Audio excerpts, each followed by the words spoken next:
Day one, I feel like if day one had gone on another 15 minutes, things would have really sort of ramped up, right? It takes almost that entire first episode to get comfortable and figure out, okay, so this is what we do. This is our whole, right? And just as you're getting comfortable, I thought it went cruel great host yesterday. says time to vote. What was that, Terry? It went great, yeah. Yeah, I thought it was as good as could be. I mean, Suzanne might disagree, but Oh, dang it.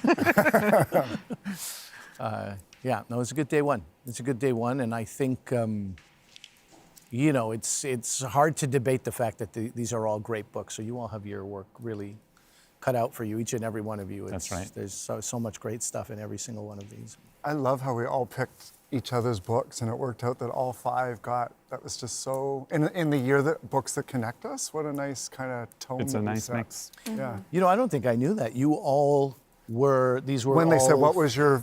Give me an example from another book. We Yeah. all chose, so all five books got Yeah. chosen. Well, that's a huge comment on Yeah.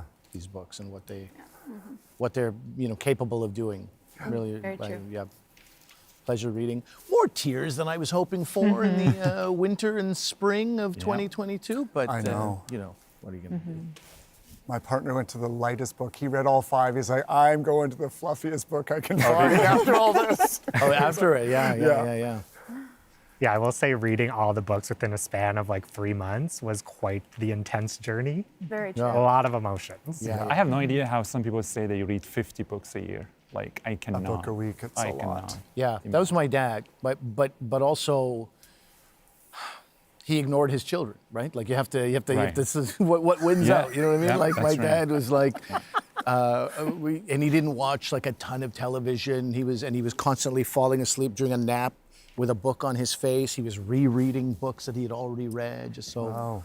yeah, he was about, I would say, a book a week, and it's inconceivable. I saw it right in front of my eyes every Wow. week of my life, and I was like, I don't understand it. It's just inconceivable that You have can to have plow so much through. time.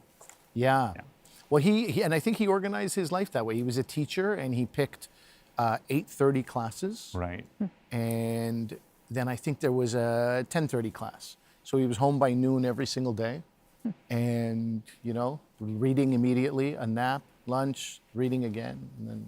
It's easy when you have a routine. If you're an entrepreneur, when you have meetings at 9 p.m. or Sure, 10 no, p.m., no 2 it's days are like, the oh my same God, as yeah.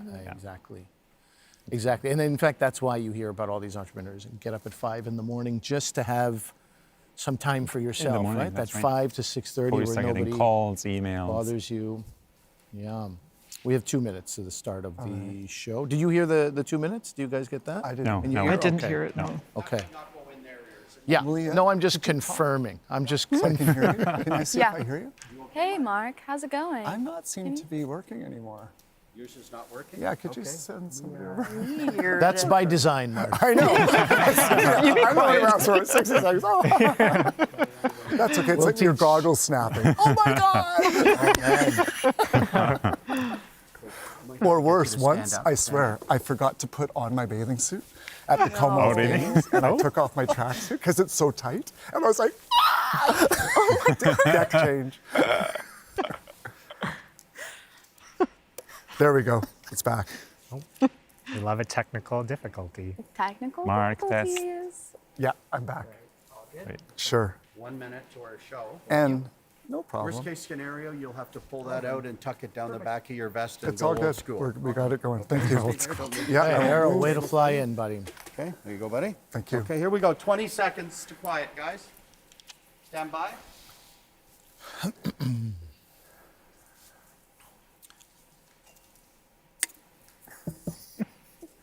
You start today. You start today.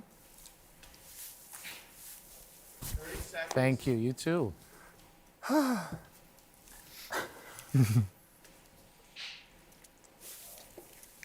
Jag, can you get that doorway curtain, please? Come on.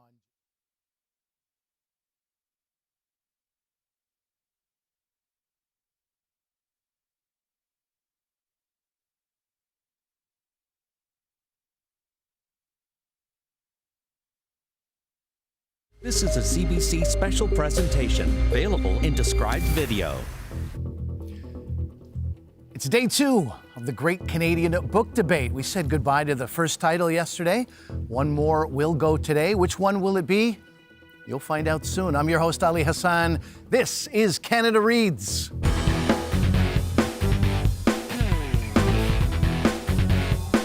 This is Canada Reads, Canada's annual title fight. Well, hello and welcome back. We're on a quest to choose the one book all of Canada should read. And this year we're looking for one book to connect us. Who are the panelists making that decision? Let's find out. And on the roll! There it is! He's done it! Olympic record! The dream lives! When I would look, at fashion television or Vogue, I wouldn't see my cultural clothing. And yes, it is beautiful, and the fashion industry should be taking notice. Hi, I'm Marianne. Talking to people I don't know makes my stomach fall out of my nose. Yes, trees are the foundation of forests, but a forest is much more than what you see. And today, I want to change the way you think about forests. Back home in Damascus, the Haddads had owned a chocolate factory. Just 8 months after arriving in Canada, the family realized their dream and opened a small chocolate factory, piece by chocolate. Joining me are Olympic champion Mark Tewksbury, Vogue writer Christian Allaire, actor Malia Baker, forest ecologist Suzanne Simard, and entrepreneur Tarek Haddad. Your Canada Reads 2020 panelists. I just reversed us 2 years. 2022 is the year. I'm listening to the wrong show. We're in a big circle on the Canada Reads set. Everyone is sitting at their own table, 6 feet apart. We had our first vote yesterday in the first elimination. Day 1 is always tough. 4 books had votes against them. It all came down to Tarek. He cast his vote against Life in the City of Dirty Water, a memoir by Clayton Thomas Mueller, and it became the first book to be eliminated on Canada Reads this year. Suzanne, you were championing Life in the City of Dirty Water. How are you feeling today? I feel good. I feel really privileged to be able to defend Clayton's book. It's a beautiful book, and I hope Canadians pick it up and read it because it's really the path forward for us. In fact, I wanted to give you a minute to discuss that or sort of present that before we move on into the debate. Please remind everyone why they should read Life in the City of Dirty Water. Yeah, Life in the City of Dirty Water. Wow, this is a visionary book. Clayton, who is strong Thunderbird man in his Cree culture, says there is no justice without environmental justice. The plundering of the land is really the plundering of the people. And Clayton learned this justice growing up. His mom was a survival of the residential school system, and he learned how to defend his land from his uncle Alec, who was trying to defend it from his trapline, his ancestral trapline, from clear-cutting of the northern Manitoba forest. His uncle managed to save half of the forest, and Clayton thought, I want the whole thing. And so Clayton set on his quest. It was a healing quest. He became a warrior, wise in the ways of his Cree people. And he got on this path of justice, and he never got off. He learned from the Sundance, from the sweat lodges, from the medicines picked from his land. He learned about the Witigo, which is, the hungry spirit, the winter spirit. He learned from the stories of his people, and he used that wisdom to fight against the major environmental issues of our times. Keystone, the Dakota Access Pipeline, Standing Rock, Wounded Knee. He fought against uranium mining in the Navajo Nation. He joined the Sabistos in the Mayan farmers. And then he finally landed home, fighting against the tar sands, against the exploitation of his Cree territory. I love this. I fight this fight myself. And even the Intergovernmental Panel on Climate Change has just, come to the realization that it really is Indigenous wisdom combined with our Western science that's going to save us from climate change. So good on you, Clayton. You are strong, you're visionary, and I share your vision. Very nice. Thank you, Suzanne. Well, Suzanne is our first free agent, and that makes you very dangerous, Suzanne. Her support or lack thereof could change the game. But before we get into things, I do want to again let the audience know that all 5 of these books deal with difficult topics and you can head to cbcbooks.ca to find places to get support. Okay, let's move on. The remaining contenders are Washington Black by S.E. Edugen, championed by Mark Tewksbury. Five Little Indians by Michelle Good, backed by Christian Allaire. Scarborough by Catherine Hernandez, chosen by Malia Baker. And What Strange Paradise, championed by Tarek Hadhad. And today, we are going to have 4 rounds of debate, one for each book that is still in contention. We'll kick off each round with an opening statement, and you'll each get 60 seconds to tell us what makes the book you are championing a great book. It is time to debate.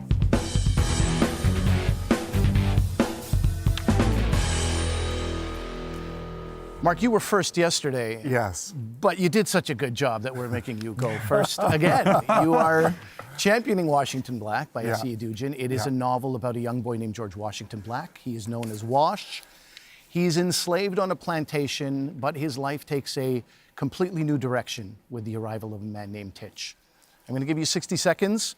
What makes Washington Black a great book? S.E. Edugen knows what connects us is a great, epic, well-told story. Written so beautifully, I would sometimes have to stop and reread a passage, that such beauty exists in words. Washington Black is told masterfully in first-person narrative, with such imagination, description, and immense emotion. I could smell the pus when bandages came off. I could feel the cold as I was bedazzled by the colors of ice. I savored the streets of Norfolk and felt the terror of being hunted. I loved these experiences as a reader. There's no going back and forth with this book, no flipping to remember who's who. We become Washington Black, and off we go with him. Life is hard. Washington Black deals with big issues like all the books do, but its storytelling and writing are so compelling, they carry us along and take us places we've never been before. Not only do we feel the weight of this book, we feel its magnitude and greatness. With 5 seconds to spare. 5 extra, wow! Okay, no, panelists. You cannot have those. No trading of time. It'll be made up, believe me. You heard what Mark had to say. Suzanne, you voted against Washington Black yesterday, so I wanted to start with you. What do you think about what Mark just said? You know, I totally agree with him. It was not easy to vote against Washington Black. It is a cinematic book. I mean, it is a beautiful ballad. And, you know, the characters are fully developed. You know, you get to love even the thorniest characters. You know, Kit, you know, who was a beautiful person but full of anger. Goff, who was kind of weird. You know, the father of Tana. Peter Haas, that weird guy up in the Arctic that we meet later in the UK. They're all kind of odd characters, but we get to love them. And it's because of the character development. The other thing I loved about the book is just, you know, the botanical and zoological descriptions. Like, I'm a forest ecologist. I was just drinking that in. And you could tell that Elsie had done her research. You know, she got the stuff right. And so it was just a pleasure to read. You know, the reason I guess I voted against it is kind of long. I thought that maybe it could have ended sooner, but honestly, when I read it back again, it had to come full circle to the end. So that Wash could understand why Titch abandoned him up in the Arctic. He had to go back to Morocco to do that. So I get that, and really, it is a beautiful, beautiful book. Tarek, what are your thoughts? I wish the book was as artful as Mark just did his introduction, but the book was not. The book was disjointed. It was artless. For me, the story is fabulous. The story is fabulous. But I didn't get enough picturesque descriptions of a lot of the characters in the book. You know, although when it came to the octopus, for example, probably that was the only time in a 400-page book. I felt at times, you know, that I connected to the characters in a great way, but at so many points I was bored, and I felt it was a lukewarm reading. You know, it's so many chapters that made the book was not going to stick with me for the long run, for sure, especially for the volume that the book takes. And at the end, as I mentioned, I didn't feel it was too poetic, and I didn't feel it was just really too much description.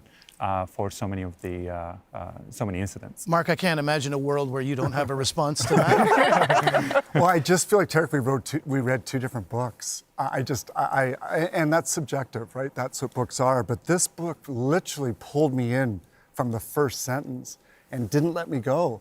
And it's the descriptiveness of it that makes it so excellent. So for you to say that it was, not well described, it was heartless, I felt that I didn't say heartless. I said it was artless. Artless. Artless. Oh, yes. sorry, I said artless. No, I didn't artless. Yes.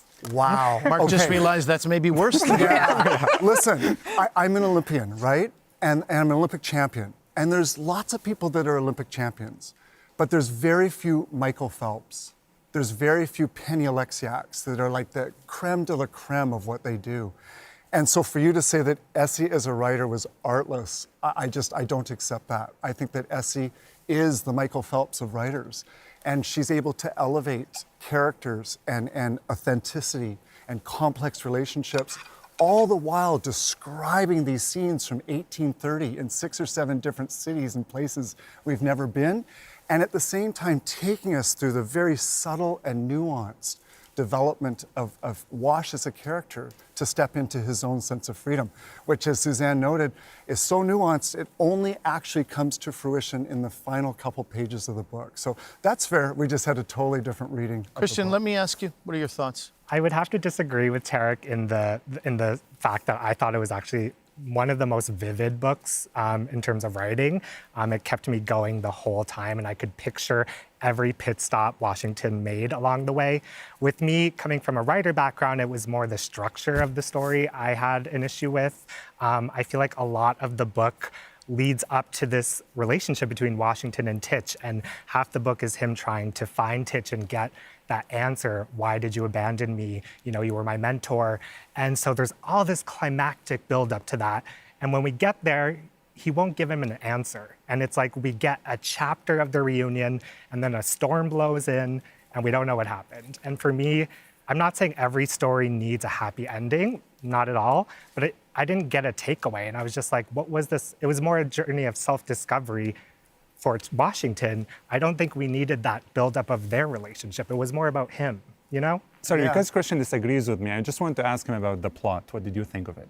Of the plot? Well, I think it was very much, a very epic version of finding himself. It's like this big physical journey, but really it's a journey inside his mind, and I understood that. I want to bring Malia into the conversation, then of course you will respond, Mark. For radio listeners hearing a clicking sound, that is Mark kicking his own chair with anticipation to respond. So Malia, please, I would like your thoughts on this. Yeah, I'd have to agree and disagree with everything that was said. I agree that with everyone that said that the writing was very descriptive, and it was one of the most vivid books of all the ones at the panel today.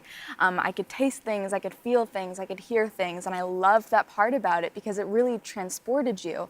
As for the plot, though, which is what I kind of agreed with Tarek about, it seemed to almost dissolve after the first part. I loved the first part. It completely immersed me into the dialogue throughout his character development and throughout the adventures that we were going on. But the main plot of it, and about how Christian said, how Titch and him, that was kind of the whole point versus it focusing just on Washington and having that kind of excellence uprooted within him compared to an outsider source. I thought that was missing. It felt like even when he met Groff, it was more like Groff that kind of implanted that inspiration. And as great as that is, and as great as the inspiration as the human experience that we allow other people to inspire us, I just wanted it to come from Wash, especially being of a slave background as well. I wanted to kind of have that source come from himself and his experiences compared to what used to and kept time and again being the white man outside. With the minute that we have left, Mark, you can respond to whatever you feel like Wow, a whole minute. Yeah. Well, listen, I think it's really nuanced for sure, and it's slightly subtle, but so beautiful and powerful. The journey to self-discovery and being who we are, I think it needed that second and third parts. Wash had to be abandoned. He had to then go make his life on his own. He had to face the bounty hunter that was coming for him before he could feel free. And he had to have some resolution from Titch. I love that it was unresolved. I think it's gritty, it's human, it's a character going through life, and life doesn't wrap up. I think the takeaway is that to find our own freedom, we have to be comfortable with the uncomfortable. We have to be sit with the unknown, because freedom is fluid. And in one moment, I love the ending because Titch finally, Wash had to see Titch. He had to be disappointed. I agree, Titch's response to Wash was so unsatisfying, which made me love it as a reader because it wasn't all neatly tied up. And the characters are so complex. It's almost like Titch became more like Wash, and Wash became like Titch at the end. Wash needed answers, and Titch was more mystical, where at the beginning, Wash was more mystical, and Titch was the man of science. So a book that can have that complexity, to me, We'll is have really to leave powerful. it there. Thank you very much. That's it for this round. We are working our way around the Canada Reads Circle for these rounds. Christian, you're next to Mark. That means it's your turn. You're championing Five Little Indians by Michelle Good. It's a novel about 5 residential school survivors and how they deal with the trauma they experienced and rebuild their lives and connect with one another. So you have 60 seconds. What makes 5 Little Indians a great book? Michelle effectively uses her 5 complex characters to spotlight the lingering intergenerational impact of colonial violence. Through her rich writing craft, she shows that Indigenous people in Canada have suffered from residential schools individually and as a community. She weaves in compelling point of views that all interact with each other. Characters like Kenny and Maisie represent an inability to overcome their past. Lucy, a greater sense of hope and healing. Clara and Howie express rage and a call for action. By transporting us readers to seedy downtown East Vancouver, Michelle makes it known these responses to trauma are still happening in this country today. Her use of braided narrative is exceptionally executed, and it reflects a circular, more Indigenous approach to storytelling. She shows that through community, love, even humor, we can imagine a future where we can coexist in a country that remains divided. Very nice. Thank you very much, Christian. 7 seconds to spare there. Oh. Okay, panelists, you just heard Christian. No one voted against 5 Little Indians yesterday. So, Tarek, let's start with you. What did you think about what Christian just said? I really liked 5 Little Indians. I thought it was an incredible book. The problem for me was that I did not lose myself in it. But to be fair to the book, the juxtaposition of the characters was really interesting. And as you mentioned, Christian, there was certainly true love that I found in the book, even with conversations between Lily and Clara. When Lily tells Clara... Lucy? I think, yes, yeah.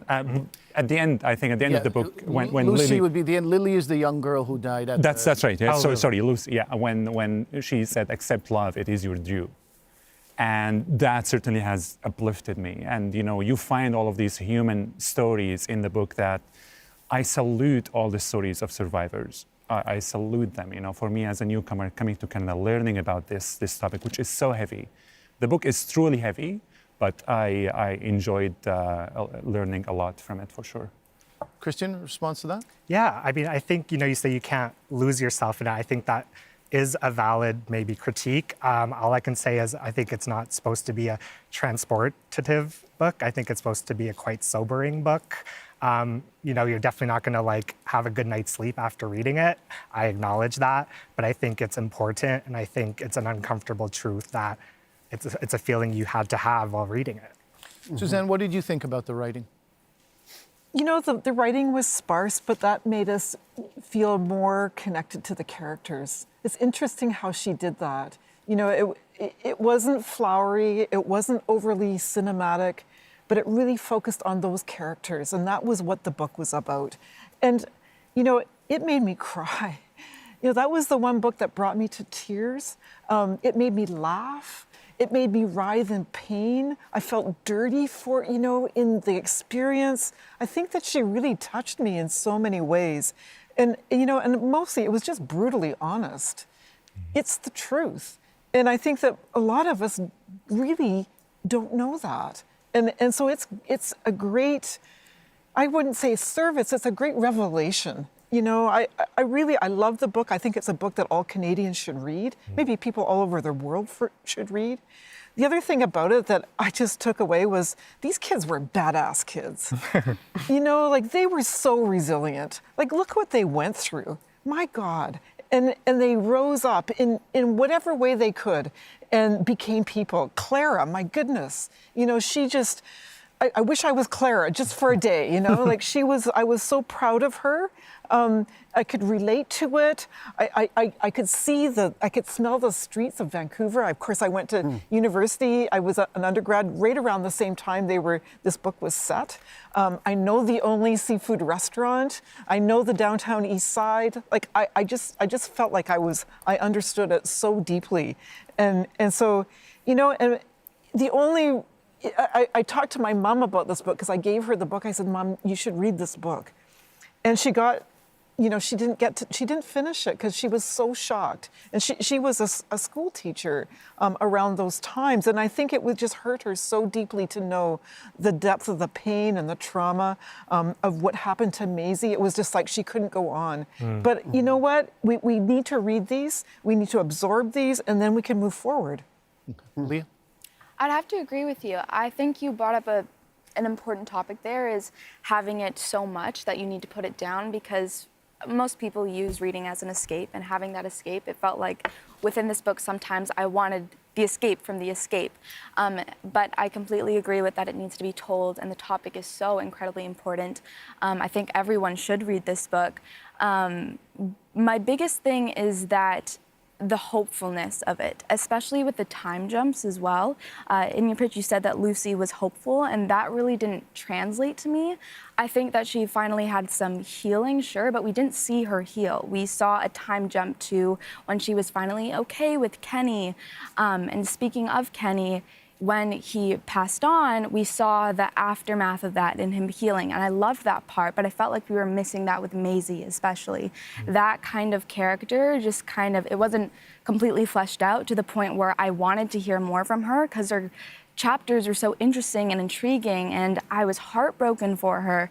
And I wanted to see her heal, but that didn't happen. And to have that kind of aftermath of it, just like Kenny did, I think it would have made a really big impact. But overall, like you said, definitely a book that everyone should read, Canadians in particular. Look, Mark, I want your thoughts on the book, but also on this idea that, you know, it's a book that requires you to take an escape from your escape, the old vacation after your vacation vibe. What are your thoughts? For sure. I mean, it's tough slugging. I just want to say first, like, thank you, Michelle, for writing this book. I spontaneously would be hit with tears. It's hard hitting. It's straightforward. It's raw. I also feel I couldn't imagine the settings. If you haven't been to East Vancouver, I'm not sure reading this. You remember what you know, but can you see a place you've never been? I'm not sure the settings were so well described, and I'm gonna challenge you on the complexity of the characters, because I feel like, on one hand, I know she had to, and rightfully so, it's disgusting what happened in residential schools. The brother and sister characters were very, very one-dimensional. They were, I understand that for the context of the difference, but we have to acknowledge that. I also think that I loved the characters, and they're slightly maybe too likable. For me to be really punched, I needed one of them to really mess up. I think there's an opportunity with Kenny. Not to buy a life insurance policy and his daughter becomes the first doctor, and it kind of has a Disney kind of ending. I really got the intergenerational trauma of the generation that had their kids stolen. And I think that was the biggest insight. The playground, the rusty playground, I'll never get that image out of my head. Where I think Michelle maybe could have gone further is that next generation. I think Clayton's book actually represents the next ripple of intergenerational trauma from the parents really, really effectively. And I felt like there might have been a missed opportunity with there. I think that Canadians should read this. I think it should be curriculum. I think it should be in classes as the reading part of a history component, a social studies component, so this never happens. History doesn't repeat itself when we know it. Let's end on your thoughts there, Christian. Yeah, well, I just want to circle back to the complexity of the characters. I would strongly disagree. I think every character earns its existence in this book. You know, someone like Maisie, I would argue, isn't likable because she does mess up, and it's hard to hear, but she commits suicide. I mean, I think that's the ultimate. Macy was my favorite character. Well, she's the example, though, of the many Indigenous people who cannot get over this trauma. Yeah. But then we go back to Lucy. You say you didn't get much hope. I think hers was very subtle at the end, having just the thought of buying a home, having a daughter, carrying forward the next generation. There's the hope right there, is carrying through her bloodline, who, passed a school that tried to erase her people. I think that's hopeful in it itself. So I think every character was there and had an extreme purpose. We'll leave it there. Thank you very much. That's it for this round. Okay, panelists. Well, Canada Reads is a competition, as you all know, and a book will be crowned the winner at the end of the week. But there's no Olympic gold medal or Academy Award or Best Dressed list to land on if you win. So other than bragging rights, what will you get? Let's listen to this.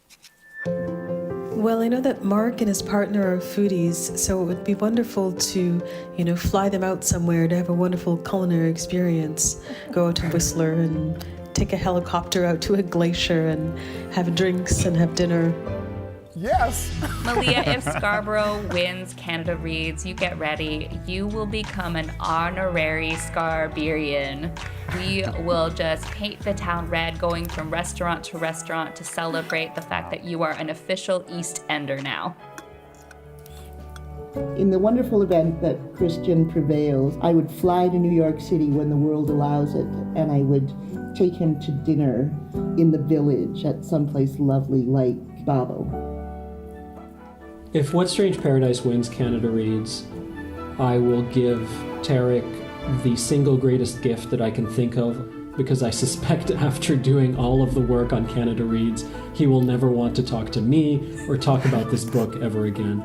So I will do him the favor of leaving him alone and never bugging him for anything except maybe free chocolate. Malia and Christian eating well. Mark's going to be on a glacier potentially. Tarek, you're getting time with your family. Yeah, you're I'm gonna getting give him a time gift. with Yeah. your family and your business. That's what he's doing. You know what? for Canada Reads is like a box of chocolate. You never know what you're going to get. Yeah, there you go. Those were the voices of this year's Canada Reads authors: Essie Yadujian, Catherine Hernandez, Michelle Good, and Omar El Akkad. I'm Ali Hassan. This is Canada Reads on CBC and SiriusXM. Let's get back to the debate.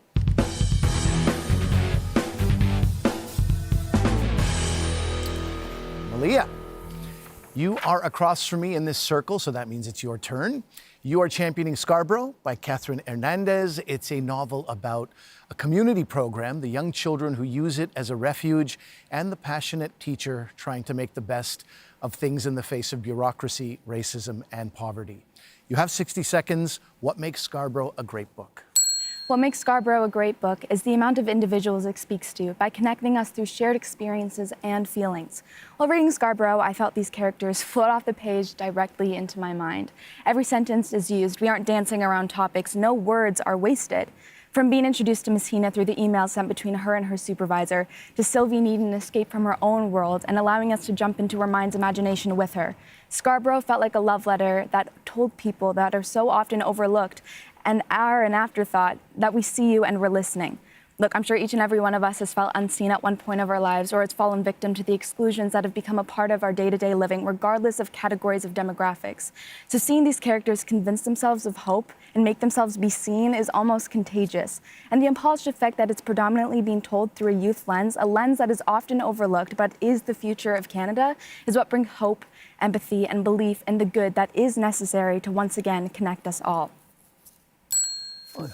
Thank you. Malia, you're all really working on that timing. Good for everyone here. Okay, panelists, Kristen, you voted against Scarborough yesterday. What do you think about what Malia just said? Well, I think our books are very similar in that it's about community and a specific place. So I do love that about Scarborough. You know, I feel like Scarborough is almost a character in the book. I could see the apartment complex. I could see the nail salon. For me, it was the characters. You know, Five Little Indians is very tailored to Five, so we get to really experience their Five. There were so many characters in Scarborough that I felt many were underdeveloped. You know, especially the antagonists in the book, I would argue. You know, someone like Hina's supervisor is just so cruel and says the most evil things. And I I didn't believe it. I just didn't believe, she felt like she was like drama for drama's sake for me. And even someone like Sylvie, who has a lot of space in the book, I thought was really there to, amplify her brother's story, Johnny, or to amplify her best friend, Bing. I didn't get much of a story from her. And there's such a rich Indigenous community in Scarborough that I felt like her storyline could have had a lot more, just in my opinion. I disagree with that. I think that Miss Hina's supervisor in particular, that felt real, especially coming from a marginalized individual, as Miss Hina is, being a Muslim woman, having that kind of backstory to the day-to-day struggle, not just this one big arc and this one terrible thing that happens. It's an everyday thing that we get represented through emails, which I feel like is in our day-to-day life right now, the current climate is the one way that we're communicating, and having that as a sort of pinpoint and as an introduction was a creative and original storytelling way that connected us with a character that we didn't realize was going to be such an important part later on in the book. With Sylvie, on the other hand, I understand from that perspective that she wasn't as fleshed out, or she was almost used as leverage for the other characters. With that said, though, I felt like Sylvie had her own stories that intertwined with everyone else. I mean, in the ending chapter, we see her reaction to the heartbreaking news about Laura, and Laura looking back at her through her writing process. And we realize later on that the big story of Sylvie is that she doesn't want to be in the reality that she is right now. She wants to create her own, and that was the key point for me. Beyond all of that, though, I feel like Scarborough really does focus on the key individuals as the human experience, and that's the baseline and foundation of everything, the shared experiences and feelings, not just being categorized by these almost demographics of race or class or gender or sexuality. Although those are key components in everything, it feels like it's opened up a whole world of empathy towards another human just as humans. Suzanne, I see some nodding coming from you. I'm sorry, Christian, we will get back to you definitely, but Suzanne, I saw some supportive nodding at times when Malia was talking. I just wanted to get I loved the characters. I loved how they were developed. I loved how there was a lot of foreshadowing about what was going to happen. I just like in Five Little Indians, I cried in that book. I also felt, like when Laura died and the sex worker was standing outside the window and looking up and going, where is she? And realizing that, that poverty and what happens to people living in poverty is so invisible to most of us. And this just raised the visibility for so many different kinds of poverty too, of immigrants, of LGBTQ, of even the homosexual man that was sneaking off into the woods. It was, I don't know, I just loved how those characters were developed. And, it was a great story. I think if I had, any criticism, it would be that, some of the characters were not, there were a few that were introduced later in the book that weren't that well developed. That probably that space could have been used for the existing characters as they were. But really, it was a remarkable story. And it was touching, it was beautiful, it was humorous, it was sad. And I loved how it was told through the eyes of the kids, like you said. Well, Christian, let me give you a quick word and then let's get Mark in. Yeah, the only thing I was going to add is with an ensemble cast, I feel like the characters have to interact with each other, even if they don't know each other. In Five Little Indians, everyone intertwines at some point and there's a purpose for their intertwining. And with Scarborough, I just felt everyone was on a very insular story. That was my other quick. And I think, so first of all, I love so much about the book. I love that so many characters' voices were heard. To Suzanne's point, there's just a part of the book around 158 pages in where there's 8 new characters back to back that are different perspectives of sometimes scenes we've already seen, but it was slightly disjointed for me as a reader. What I love, though, is I feel like every character was trying to do their best, even the most despicable characters. Mm-hmm. And I felt like Corey, who was one of the most hateable characters in all of our books, also comes out kind of likable. because we see I can do it, I can do it. I'll never forget that when he's trying to psych himself up to look after Laura. So there's that humanity of it. I will just say, for the writing style, I know Catherine is a playwright first, and I'm a public speaker first. I come from speech writing, and when I did a one-man show, people came up to me and said, it was good. It felt a little like a TED Talk. And I was like, what? Because it's my core of where I was from. And this book felt a little bit like a play to me. It had a start, stop kind of feeling to it. Powerful, but just a different reading experience. So we don't run out of time. Yeah, absolutely.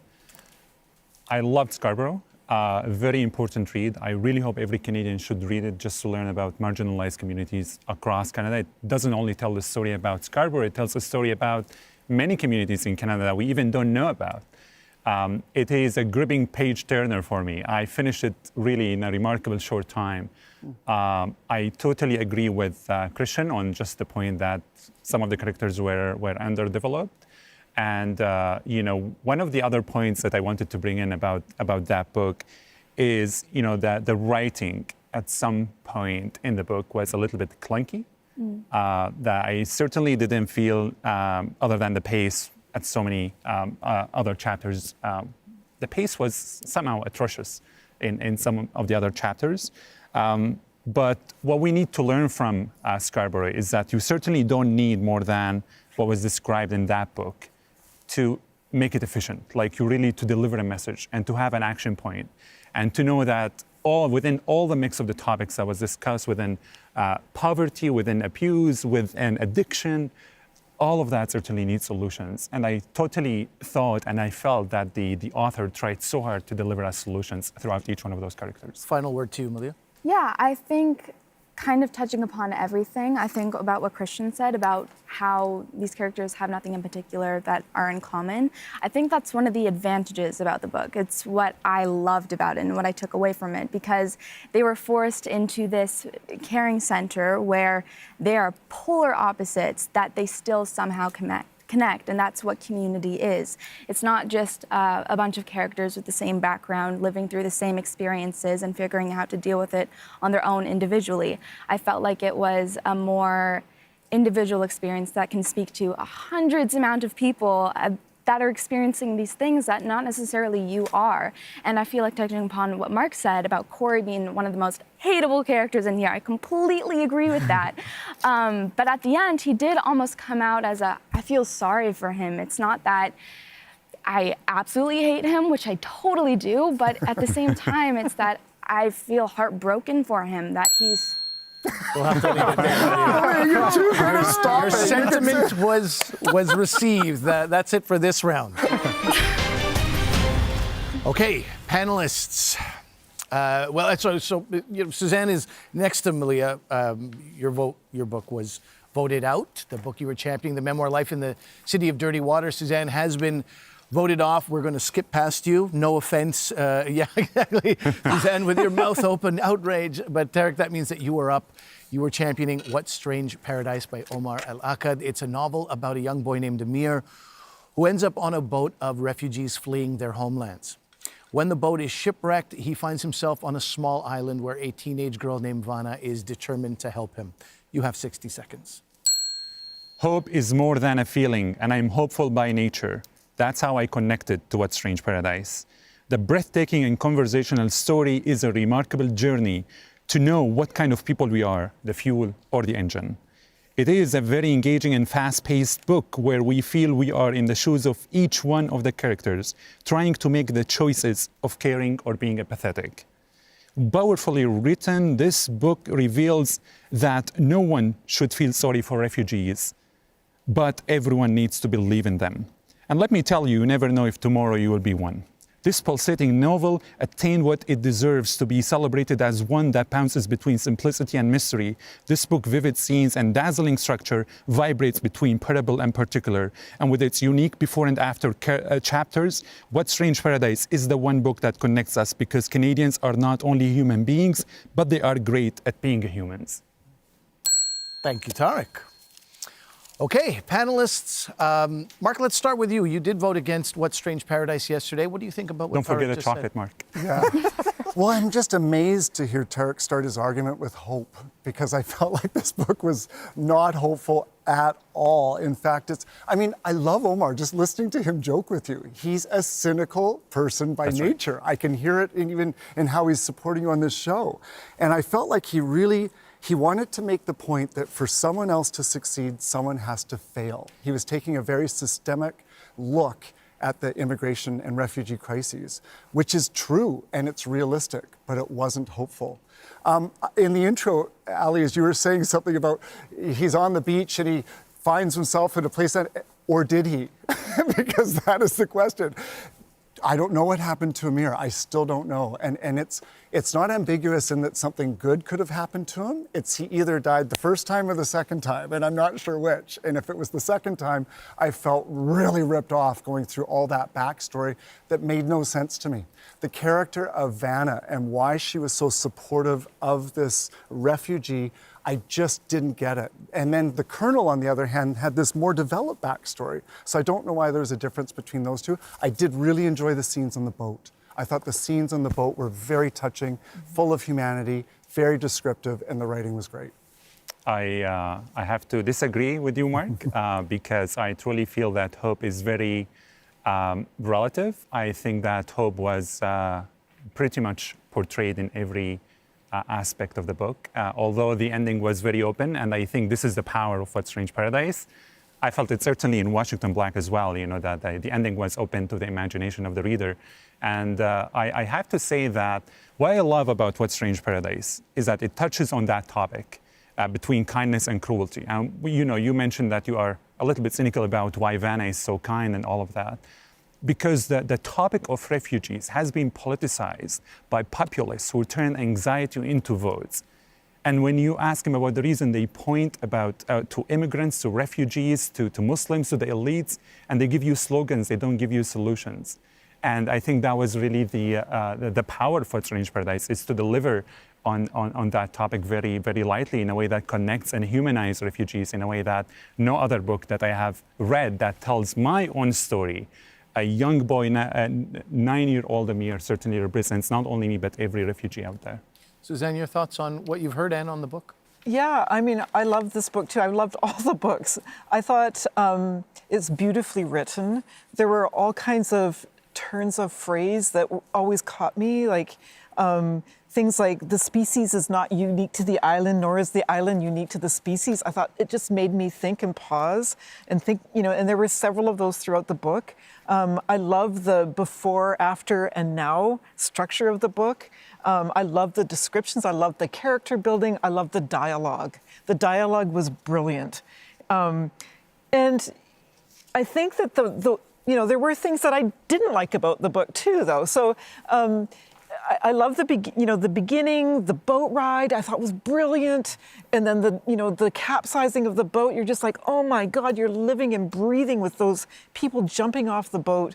But then it kind of, beyond that, I started to feel like it was more like a Hardy Boys book almost, right? Like, the mystery, it's going, okay, well, now we're running down the beach and we're going to jump over this and jump on that and skid and lost my sandal. Although, in that process, in that storytelling, which was almost prescriptive in a mystery kind of way, there were certain moments that I thought, like, for example, when Vanna, lost her sandal and she cut her foot.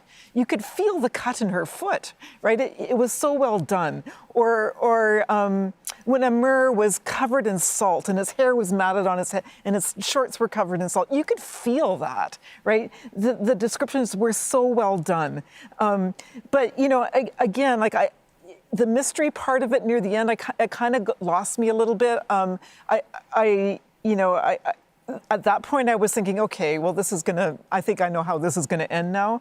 So, and I think that, for people, I think I'll just say on one positive, a really positive note at the end is that, at any point in time, any of us could be a refugee, right? In fact, when we were going through the heat dome in British Columbia and the floods and the fires this summer, I felt like I was a refugee all summer long. I was migrating from one place to the other, and I felt what was going on in this book. And so I think it really is a good reminder to all of us that we're all vulnerable, and it really puts the human face on that. Thank you, Suzanne. Couldn't have said it better, for sure. I always say, for me personally, and reading throughout this book, that no one was born to become an immigrant. No one was born to become a refugee. It is not a choice. It is not a decision. You are forced to go through that experience. And that book certainly represented what it means, to be that human being who lost everything and became a number on a certificate from the United Nations or a country, or becoming stateless, becoming hopeless at so many points, and you don't see the light at the end of the tunnel. And Amir is so little to really reflect on all of that. But the beauty of that Umar certainly has brought us, the perspectives of other people on the boat and other people on the island who have different perspectives about really what it means to be kind. I really liked hearing the other people's on the boats part. I thought that was beautifully done. It really humanized everyone, and I thought that we needed that, especially the storytelling of how Amir got to that island. I just want to first say that the story between you and the author and having that shared experience, it shows even in your pitches, you can see the passion there, and it's so admirable, seriously. But my real issue with it is the way that this concept was almost done. I felt like we didn't have or hear enough from Vanna or Amir to get to the point where I was able to empathize with them wholeheartedly. And going through that, the only part where I really felt that the after scenes really sparked my attention were the parts where it felt more like a chase scene, or especially when Vanna gets taken away to go back home and then she goes off the cliff, or Amir is in the lighthouse with the Colonel. I felt like we learned more about the Colonel than almost anyone in the book. And that, for me, isn't what I wanted to take away. The ending in itself, I thought it was very subjective, and I love having a subjective ending because you can take away what you need to. For me, though, I felt like it gave everyone a bit too much freedom to either take parts that they hated from the book or parts that they really loved from it. And Let me get Christian in here. We have about 40 seconds left. Let me just. I was just going to echo kind of a lot of what Mark said. I didn't believe the relationship between Vanna and Amir. She put so much on the line to help him, and I think that's maybe a commentary on how even if we don't speak the same language, we don't know each other, we should help out one another. I get it, but I think I just would have loved a bit more reasoning for her to literally put her life on the line. Also, the structure. I think the back and forth between the past and present. Really I don't think kindness needs a reason, but no, it moved it forward, and I think it felt very exciting. But I just think he could have switched it up. Maybe spend a few chapters in the present and then go in the past. It was a bit like past, present, past. It was a bit formulaic for me, and it didn't really excite me in that way. Yeah. We'll have to leave it there. That is it for this round. Yeah. And that is it for today's debate. Goodness. Okay, it is time to vote. Oh God. Quick. Going fast. Panelists, you have your ballots in front of you. Please mark an X beside the book that you want to eliminate from the competition. Once you have voted, Winnie from the Canada Reads team will take your ballot, and I remind you again that there are no secret ballots on Canada Reads. Mark, much like yesterday, very decisive. I think Suzanne, Tarek, again, more thought going into how to vote. Kristen and Malie also. You're rewarding yourself with a sip of water after the decision you've made. All right, well, Winnie has collected the ballots from all of you. Which title will go today? Will it be Washington Black by S.E. Adujan? Mark Tewksbury is championing that novel. Will it be Five Little Indians by Michelle Good? That is the book chosen by Christian Allaire. Will it be Scarborough by Catherine Hernandez? Malia Baker is backing that title. Or will it be What Strange Paradise by Omar El-Akkad? That book is selected by Tariq Hadhad. Whichever book it is, it will join Life in the City of Dirty Water by Clayton Thomas Mueller, which was eliminated yesterday. And that memoir was championed by Suzanne Simard. I will say that 3 of the remaining books had votes against them yesterday. Scarborough, What Strange Paradise, Washington Black, all had votes against them, so one does wonder If that changes today, the only book that didn't have a vote against it was Five Little Indians, and I think there was some critique that came out against it, but we'll see if that's enough to affect the votes. I have the ballots. Thank you, Winnie. Let's see how you voted. Okay, we'll start with you, Malia. How did you vote? I voted for What Strange Paradise. We have a vote against What Strange Paradise. Tarek Hadhad, how did you vote? I voted against Washington Black. It's one vote against Washington Black. Mark Tewksbury. I voted against What Strange Paradise. 2 votes against What Strange Paradise. 1 vote against Washington Black. Christian Allaire, how did you vote? I voted against Scarborough. Much like yesterday, Christian Allaire sticking there with the vote against Scarborough. So we have 2 votes against What Strange Paradise, 1 vote against Washington Black, and 1 vote to eliminate Scarborough. Suzanne Simard, it is in your hands. How did you vote? I voted What Strange Paradise. And with that vote, What Strange Paradise is eliminated. All right, Tarek, I know you came here with different goals, obviously. Absolutely. You were here to really champion this book to the end. We have a few minutes. I would like to ask you what your initial feelings are.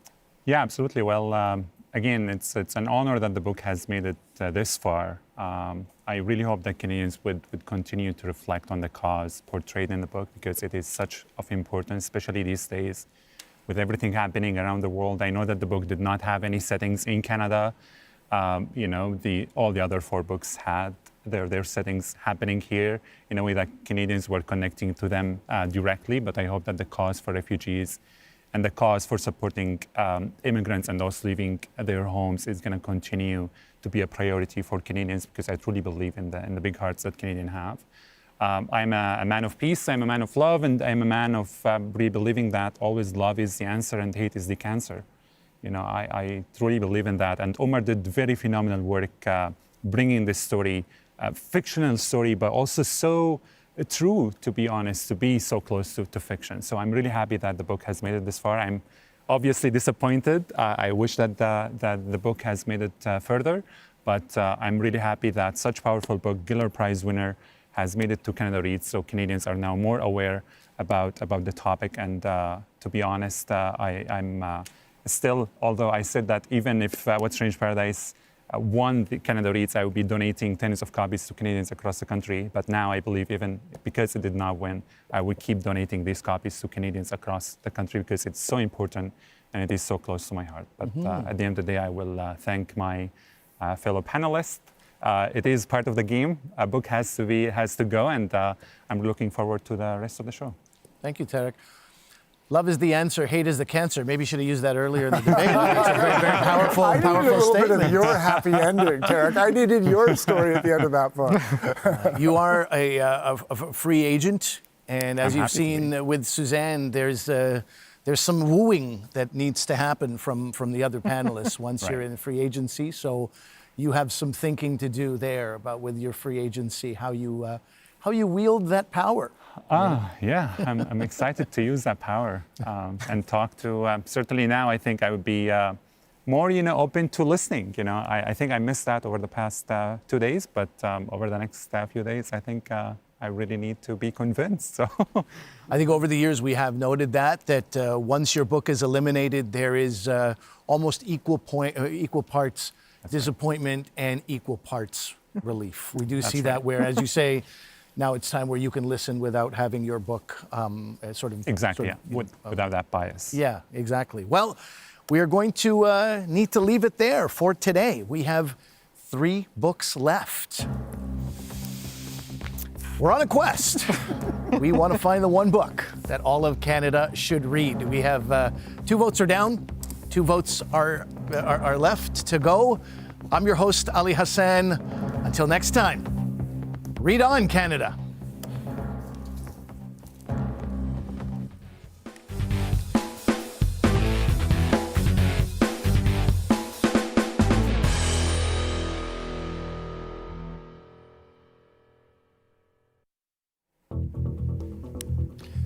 If you're watching on TV or online, you'll see that I'm still here and I'm joined with by all five panelists. It's the Canada Reads After Show.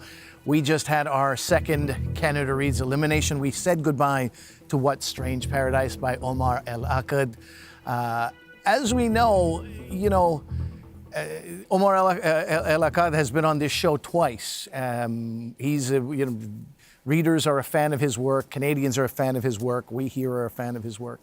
And I think it's worth mentioning that although it is tough to see a book go, Canada Reads at its core, debate and competition aside, it is a celebration of books. And it has been since the beginning of this competition. And so, and it's been that way, even since we revealed the contenders in January. You saw that this is a celebration where everybody, all fans of literature in Canada, come together to celebrate. So I did want to take a moment in this time we have in this after show to celebrate What Strange Paradise. And I'd love to talk or really hear you all talk about things that really this book did for you, And Christian, why don't I ask you first? Yeah, well, I may be biased because I'm a writer, but I felt in terms of all the books, it was the most beautifully written, I would argue. I think the prose and his writing style just really resonated with me. I thought he can be very poetic, even in times of darkness, which I think is necessary for a book like this. And so just his writing style was so elegant, I found. That was my favorite part about the book. Mm-hmm. Suzanne, you're also a writer. Do you Yeah, I that? agree. It was beautifully written. Like I said before, the turn of phrase was just beautiful, and how he would juxtapose those opposites so that you made you think more deeply about them. I loved the humanity of the characters. I mean, the details of you being present, and if it, really, I mean, I really struggled because I was going back and forth, and I think it was because, it wasn't set in Canada, even though, like, I agree with you, we can all be refugees at any moment in time, and we need to have empathy, and I agree in that sense. It's got a Canadian face to it in so many ways, but I think that was another thing that all the other books are touched on Canada, and this is about the book that connects us across Canada. Mm-hmm. Anyway. Mark, I know from the beginning you talked about the message of hope that you wished was there was more sort of cynical than you would have liked it to be. But I did want to ask you to, highlight the things that you really enjoyed about this book. For sure. And I mean, we're talking about writers. I think we have to be so careful. I think calling our book artless was that could be taken very badly by Essie, because I think they're both beautifully written books. So I appreciate the writing very much. I also think a good writer creates tension and that nuance and subtlety. That's what I look for as a reader. And I love that tension, that sort of, we've got to get to the West, keep them out of the West. Got to get to the West, keep them out of the West. Even with the tower, get to the tower, or the lighthouse. That almost represented the West as a metaphor as well, if we can just make it to the lighthouse. So for sure, for that aspect, the craftsmanship was for sure there.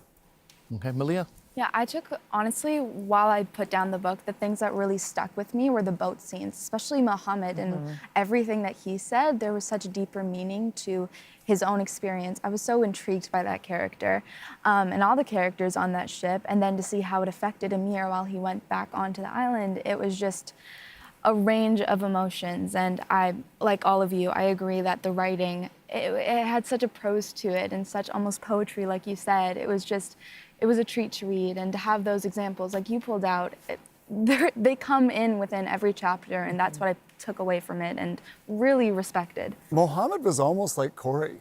Like he Honestly, was a really yeah. despicable character, but somehow it wasn't really redeemable, but we could relate to him. There was still some humanity Exactly. in that The morals and muckiness. values were, but still, there was a core to him, for sure. As we talk about celebrating books, and we have about 90 seconds left with this after show, I would love if you mentioned a little bit more about the donations and of this book and how you plan to do that. And yeah, absolutely. Well, it will be happening throughout libraries across the country, and I'm going to reach out to a bunch of friends. I have friends in almost every major Canadian city, and they will be guiding me through how to launch that. It might be a contest that will be running as well, so people can watch out for that. Idea. Which, again, because I have so much passion, belief, and I have really the understanding of the story more than anyone probably who was going to read it, because I have been there. I lived the same experiences that were described in the book. I found that kind person. I found Vanna in Antigonish in Nova Scotia, just on the other side of the world. It's always there. So those who did not believe in the kindness, those who did not believe that there is hope after all of this darkness, please know that there's so much hope here in Canada. Well, that is a wrap on Canada Reads today. Again, thank you to my very thoughtful panelists, very prepared, and Mark Tewksbury, Christian Allaire, Malia Baker, Suzanne Simard, and Tarek Hadhad. They'll all be back tomorrow. We'll see you then. I'm Ali Hassan. This is Canada Reads.